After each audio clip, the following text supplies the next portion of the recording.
When a political leader, a national leader tells people, I will put aside 150 billion for market women, I'll put aside 50 billion for boda boda, I'll put aside 100 billion for this.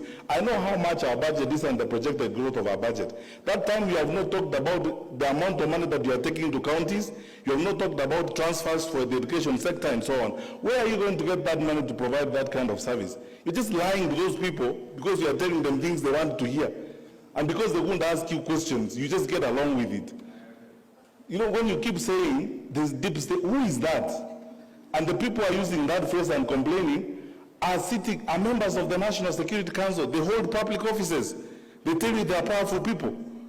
So who is that?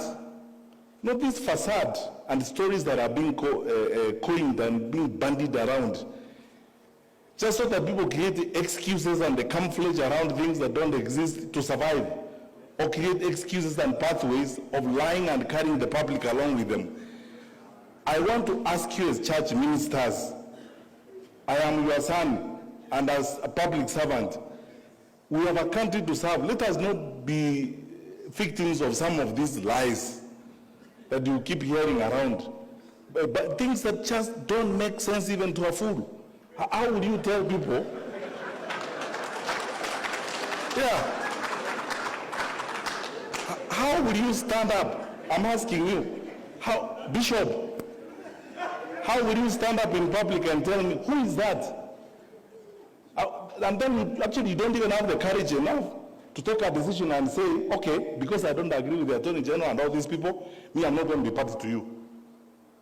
In the morning, you speak like government. In the afternoon, you speak like opposition.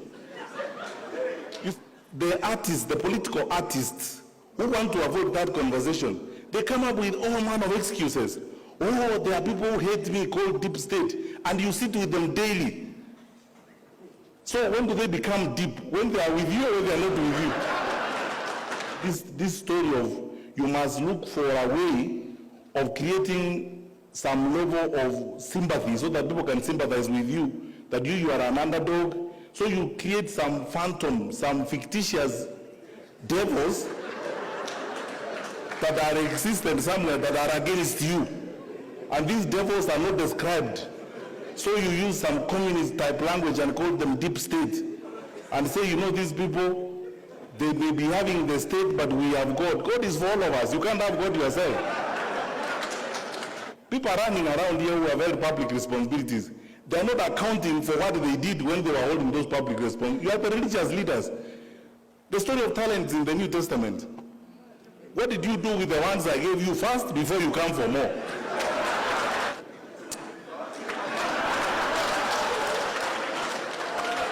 What about these jokes? Finally,